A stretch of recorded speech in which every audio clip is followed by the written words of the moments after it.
Neste vídeo você vai conhecer um pouco da história deste importante livro para a nossa orientação e edificação, a Bíblia Sagrada. Como foi sua origem? Quem a organizou em capítulos e versículos para melhor localização dos textos? Vamos falar sobre o grande responsável pela sua tradução para a língua portuguesa. E também da instituição de uma data para lembrar a importância deste livro sagrado. É agora aqui, no Vídeo R.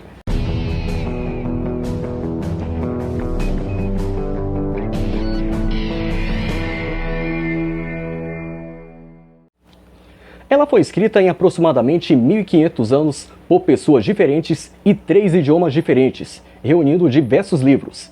Assim originou-se a Bíblia. O significado da palavra Bíblia vem do grego biblos, que quer dizer livro ou rolo, que do plural é ta Bíblia, que quer dizer literalmente os livros. O plural justifica-se já que a Bíblia não é um livro somente, mas uma biblioteca composta de 66 livros. 39 pertencem ao Antigo Testamento e 27 ao Novo Testamento. O Antigo Testamento foi escrito em hebraico e algumas passagens em aramaico. Já o Novo Testamento foi escrito em grego. Com o passar do tempo, esses relatos sagrados foram reunidos em 3 grupos de livros, assim conhecidos em hebraico: Torá, Instrução, Ensinamento ou Lei. Reúne os primeiros 5 livros da Bíblia que são chamados de Pentateuco. São eles: Gênesis, Êxodo, Levítico, Números e Deuteronômio. Nevim, profetas ou porta-vozes. Seção que inclui os profetas anteriores: Josué, Juízes, Samuel e Reis. E os profetas posteriores: Isaías, Jeremias, Ezequiel e os 12 profetas menores. Ketuvim, escritos, reúne os demais livros: Salmos, Provérbios, Jó, Cantares ou Cântico dos Cânticos, Rute, Lamentações, Eclesiastes, Esté, Daniel, Esdras, Neemias e 1º e 2º Crônicas. As letras iniciais dessas divisões formam o acrônimo Tanakh, que é o nome que os judeus dão à Bíblia. No tempo em que a Bíblia foi escrita, os materiais eram comumente usados para fazer o registro dos textos e mensagens. Eram o papiro e o pergaminho. Inicialmente, os livros tinham o formato de rolos. Folhas de papiro ou pergaminho eram coladas ou costuradas umas às outras, formando uma longa tira que era então enrolada. Foi apenas a partir do começo da era cristã que se popularizou a técnica de fazer livros em forma de cadernos, chamados tecnicamente de códices. Neste caso, em vez de fazer uma tira de papel, as folhas passaram a ser empilhadas e dobradas ao meio, formando um caderno. A Bíblia é um conjunto de livros que foram escritos ao longo de aproximadamente 1500 anos, por várias pessoas inspiradas por Deus. Foram escritores guiados por ele para escrever as palavras certas. É por isso que todos os livros da Bíblia concordam e têm a mesma mensagem, mesmo sendo escritos por aproximadamente 40 pessoas diferentes. A maioria das Bíblias que conhecemos são divididas em capítulos e versículos, mas não foi dessa forma que a Bíblia foi escrita. As divisões surgiram muito tempo depois, em diferentes épocas, facilitando assim aos estudiosos e leitores em geral a encontrarem as passagens que estavam procurando.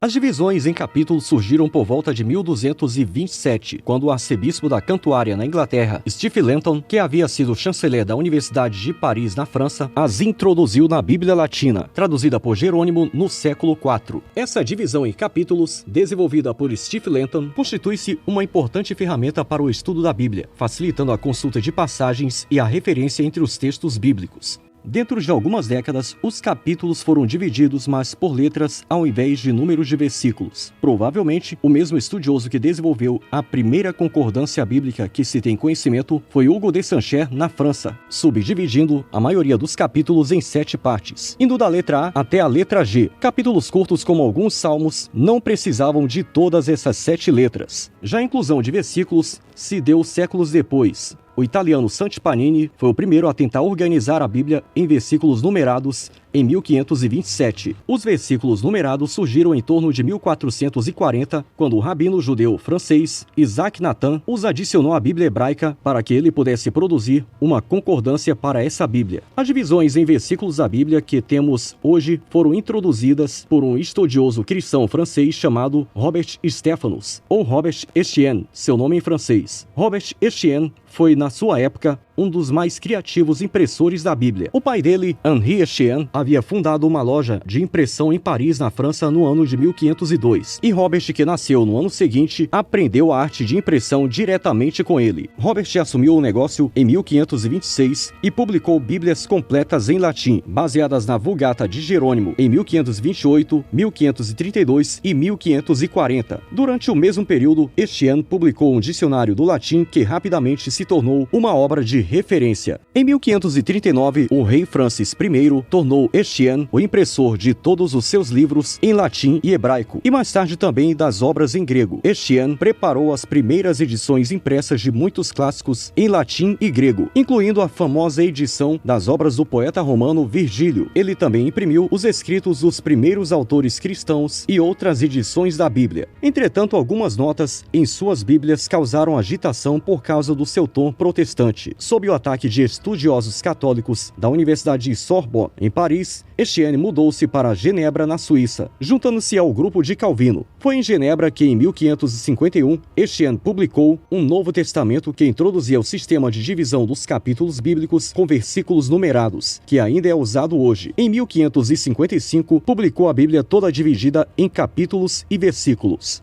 Já a tradução da Bíblia para o nosso idioma português tem como maior responsável João Ferreira de Almeida. Foi na sua adolescência que ele deu início a esse importante trabalho.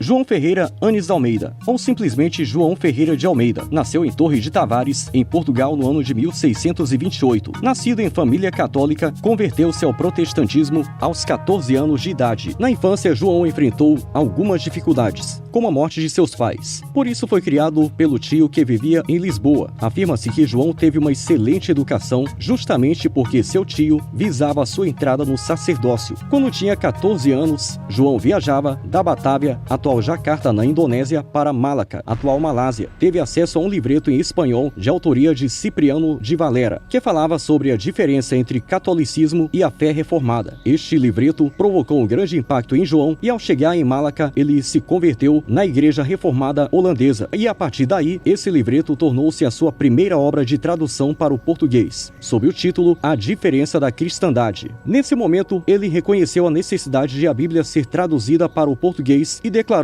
espero dar-vos em breve toda a escritura em vossa própria língua, que é a maior dádiva e o mais precioso tesouro que nunca ninguém que eu saiba até o presente vos tenha dado. Quando se encontrava no sudeste da Ásia, mais especificamente em Malaca, atual Malásia, em 1644, quando tinha 16 anos de idade, Almeida começou a traduzir para o português uma parte dos evangelhos e das cartas do Novo Testamento. A tradução feita do espanhol foi terminada em 1645, mas nunca foi publicada. Cabe acrescentar que no tempo de Almeida, o português era a língua de contato e comércio na rota para o Oriente. Essa tradução acabou desaparecendo, mas apesar do primeiro fracasso em sua missão, João não desistiu de seu objetivo. Tratou de começar novamente com a ajuda de seus rascunhos anteriores e no ano de 1654 completou mais uma vez a tradução do Novo Testamento, mas, da mesma forma, nada foi feito para publicar essa importante obra. Durante os 3 anos seguintes, João revisou a sua obra anterior e também passou a dar aulas de português a pastores, traduzia livros e ensinava catecismo a professores de escolas primárias. Como resultado, em 1656, foi ordenado pastor. Foi também durante a sua permanência no Ceilão, atual Sri Lanka, onde foi pastor por um ano e, ao que tudo indica, Almeida conheceu a mulher com a qual viria a se casar. Vinda do catolicismo romano para o protestantismo como ele, chamava-se Lucrécia Valcoa de Lemes, ou Lucrécia de Lemos. Mais tarde, a família completou-se com o nascimento de um menino e uma menina. Depois de alguns longos anos como missionário protestante, João finalmente conseguiu ter o Novo Testamento publicado na Holanda, apesar de alguns problemas nos textos. E uma revisão que só terminou depois da sua morte é que o Novo Testamento, traduzido por ele, foi impresso e distribuído. Em 1683, João terminou a tradução do Pentateuco, que são assim chamados os 5 primeiros livros do Antigo Testamento. Mas a revisão foi demorada e, já com a saúde debilitada, João se dedicou inteiramente à tradução do Antigo Testamento. Mesmo assim, não conseguiu completar a obra que dedicou praticamente toda a sua vida. Em meados de outubro do ano de 1691, João Ferreira de Almeida Almeida faleceu na cidade de Batavia, hoje Jakarta, na ilha de Java, Indonésia. Ele traduziu o Antigo Testamento até Ezequiel capítulo 48, versículo 21. Depois da morte de João, um pastor holandês chamado Jacobus op den Akker terminou a tradução do Antigo Testamento em 1694. Após essa conclusão, a Bíblia completa em português foi publicada somente em 1753 em 2 volumes. Já a publicação da primeira versão em apenas um volume se deu em 1819. E para lembrarmos a importância deste livro sagrado para a humanidade, temos uma data a ser celebrada. O Dia da Bíblia é comemorado anualmente no segundo domingo de dezembro por grande parte das igrejas cristãs pelo mundo. O Dia da Bíblia foi instituído na Grã-Bretanha em 1549 por Thomas Cranmer, o primeiro arcebispo protestante da cidade da Cantuária, que incluiu a data no livro de orações do rei Eduardo VI, com o objetivo de encorajar os fiéis a ler a palavra de Deus e estimular outras pessoas a fazerem o mesmo. Aos poucos, a data foi difundida por outras partes do mundo. No Brasil, a data passou a ser comemorada somente nos anos de 1850, com a chegada dos primeiros missionários cristãos vindos da Europa e dos Estados Unidos, depois da reabertura do país para o trabalho missionário protestante. Desde então, no nosso país, todo segundo domingo de dezembro é o Dia da Bíblia. A primeira manifestação pública aconteceu em 1948, no Monumento do Ipiranga, em São Paulo, quando foi fundada a Sociedade Bíblica do Brasil. Assim, no Brasil, como em diversos outros países, a Bíblia é um livro tão relevante que as igrejas têm um projeto importante para estudá-la, a Escola Bíblica Dominical. Para a Igreja Protestante Brasileira, a comemoração especial passou a integrar também o calendário oficial do país em 2001, de acordo com a Lei Federal de número 10.335, de 19 de dezembro, tornando o Dia da Bíblia conhecido em todo o território nacional. Já a data escolhida pela Igreja Católica é o dia 30 de setembro, instituída em 1971, em homenagem a Jerônimo, o responsável pela tradução da Bíblia para o latim, a versão conhecida como Vulgata. Já a Igreja Protestante comemora no segundo domingo de dezembro, seguindo a tradição iniciada na Grã-Bretanha. Agora eu convido você que ainda não é inscrito a se inscrever também aqui no nosso canal, curtir, comentar e compartilhar os nossos vídeos. Ative o sininho para receber notificações de novos vídeos. E se você desejar também, você pode apoiar o nosso trabalho doando qualquer valor por essa chave Pix, que também está disponível logo ali na descrição do vídeo. Fique na paz, um forte abraço e até a próxima!